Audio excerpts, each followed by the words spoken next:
Continuamos en Ciudad Abierta, un espacio para la libertad sexual y de género y cómo resolver la discriminación entre las personas LGBTI. Atenciones de casos de discriminación LGBTI. De esto viene a comentarnos Alfonso García Castillo, coordinador de atención y capacitación del COPRED. Él es licenciado en Derecho por la UNAM, coordinó equipo jurídico del Centro de Derechos Humanos Fray Francisco de Vitoria y fue director general de Quejas y Orientación, así como el primer visitador general de la Comisión de Derechos Humanos del Distrito Federal en el periodo 2011-2015. Vamos con él y con Jacqueline Loaz Tapia al otro lado del estudio.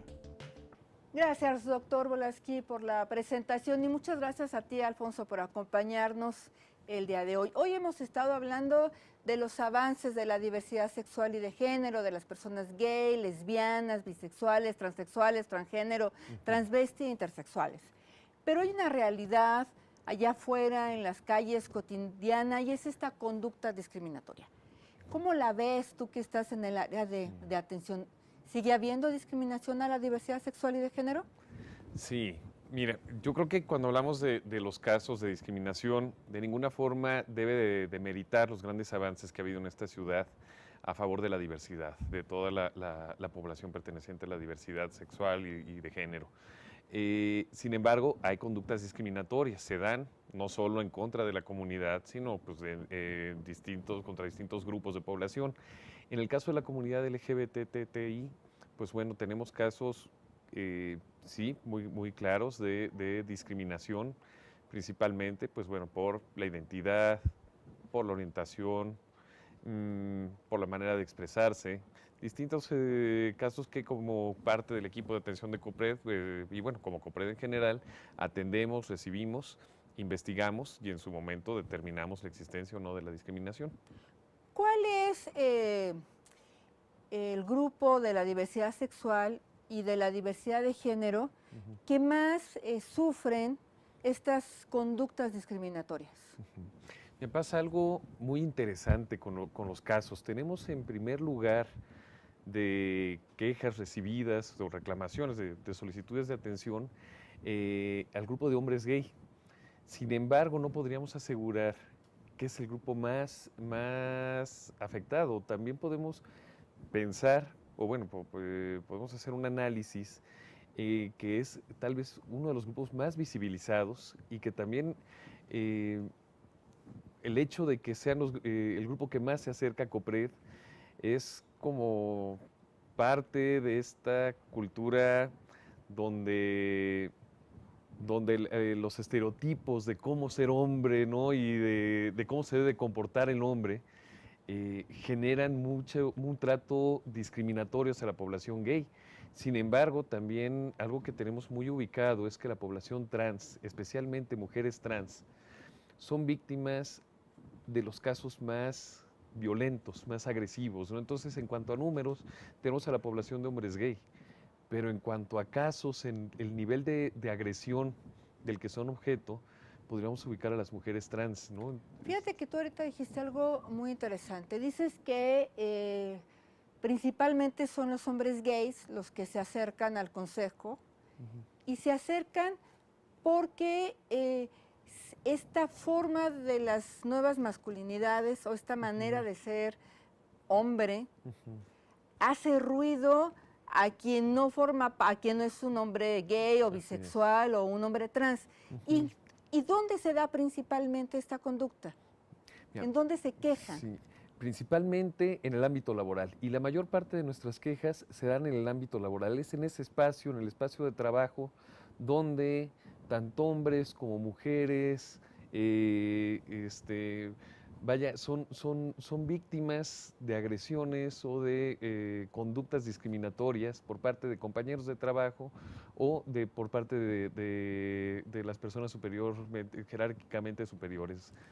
Y por otro lado, nos decías que las mujeres trans, y ya lo hemos conversado acá muchas veces, son las que viven la discriminación más violenta, que incluso las puede llevar a la pérdida de la vida. Es decir, estamos hablando de un crimen de odio. Así es. ¿En qué espacio es en donde ellas, donde se manifiesta más esta violencia hacia ellas? Ya, tenemos distintos espacios, como te mencionaba, el laboral, pero también en la vía pública. La vía pública para el caso de las mujeres trans es el espacio más peligroso. En el caso del trabajo encontramos conductas relacionadas, por ejemplo, con limitaciones que le dan para acceder a baños, ¿no? O para reconocer su identidad en documentos de trabajo como de pago, de identificación o cosas así. Pero en la calle, en el caso de mujeres trans, es un espacio donde pueden ser víctimas de agresiones físicas, ¿no? Que como tú mencionas, pueden llegar hasta la pérdida de la vida, ¿no? Cuando tú dices que son víctimas tanto los hombres gays como las mujeres trans, ¿por quién? ¿Por las autoridades? ¿Por la ciudadanía en general? ¿Quién es quien más comete esta conducta discriminatoria? Mira, de los casos que tenemos que una gran mayoría son quejas, es decir, conductas en donde se denuncia a un particular o a una empresa. En un porcentaje menor se denuncian acciones que pudieran ser cometidas por personas servidoras públicas, pero la gran mayoría de estas son cometidas por particulares. Y como te reitero, principalmente en el trabajo, ¿no?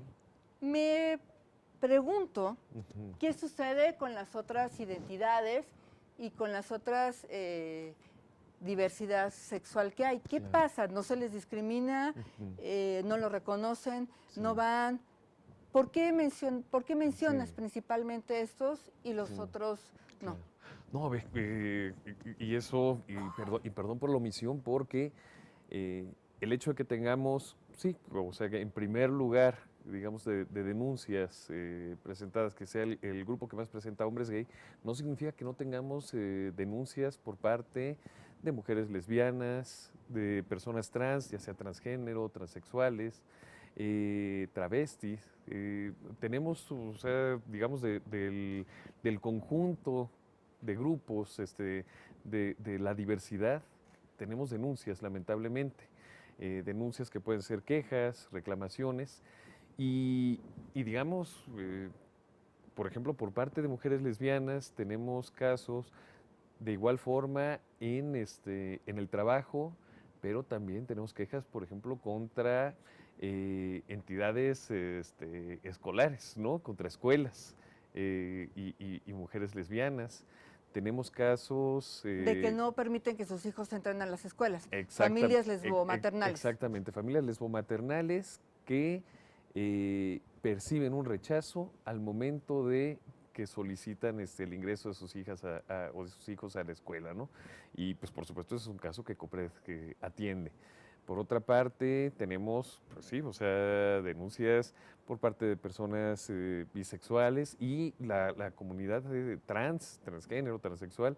Tenemos muchas denuncias, no solamente las que te comentaba en el ámbito laboral o en el espacio público, sino también, por ejemplo, en los medios de transporte, ¿no? Claro. Donde no se les respeta su identidad o cosas similares. De este tipo. Alfonso, antes de que te vayas y agradeciéndote muchísimo que nos acompañes el día de hoy, ¿la diversidad sexual y de género es el grupo más discriminado en la Ciudad de México? No, no. En cuanto a números, el grupo más discriminado, digamos, del que conoce COPRED, es decir, casos en la ciudad, es el despido de mujeres con motivo del embarazo, es decir, el despido de mujeres embarazadas, lo tenemos que en un primer lugar. La población LGBTTI ocupa alrededor de un 10-12% de los casos que atendemos desde COPRED. Perfecto. ¿Cómo se pone una denuncia? ¿Dónde hay que hablar o por dónde se hace? Sí, pues bueno, o sea, tenemos distintas formas de poder hacernos llegar ahora sí que un caso discriminatorio, vía telefónica, 5512-8641, de manera presencial, en General Prim, número 10, esto está en la Colonia Centro, entre Tres Guerras y Bucareli, donde están las oficinas del COPRED. En correo electrónico pueden entrar a la página del COPRED, donde hay un apartado para presentar quejas y denuncias. Y también, pues bueno, o sea, la nueva app que acabamos de lanzar, que es a través del teléfono celular. Ustedes pueden buscar COPRED en las tiendas, ya sea de Android o de Mac. Pero es gratis. Es gratuita completamente y todos nuestros servicios son gratuitos. Alfonso, pues yo te agradezco mucho que nos acompañaras el día de hoy, que nos dieras esta visión de cómo está el tema de la discriminación con la diversidad sexual y de género. Muchas gracias por habernos acompañado. No, hombre, gracias por la invitación y aquí pues estamos. Muy bien, pues aquí estamos. Y bueno, la igualdad debe ser para todos y debe ser para todas. Así lo manifiestan dos jovencitas lesbianas quienes unen sus voces para proclamarse en contra de la discriminación. Veamos lo que les pasa a ellas y esto es lo que nos comentan. Soy Lourdes, soy lesbiana, experimento amor y atracción hacia otras mujeres. En muchas ocasiones, personas como yo, pues sufrimos discriminación en la calle, incluso dentro de la familia. Y pues bueno, lo único que nos gustaría pues sería respeto, que respeten nuestras ideas, todo lo que decidimos y sobre todo el amor que tenemos de mujer a mujer, de hombre a hombre y así. Mi nombre es Diana y soy lesbiana, que no merecemos ser discriminados, tenemos que ser respetados como cualquier otra persona porque simplemente estamos amando a seres humanos.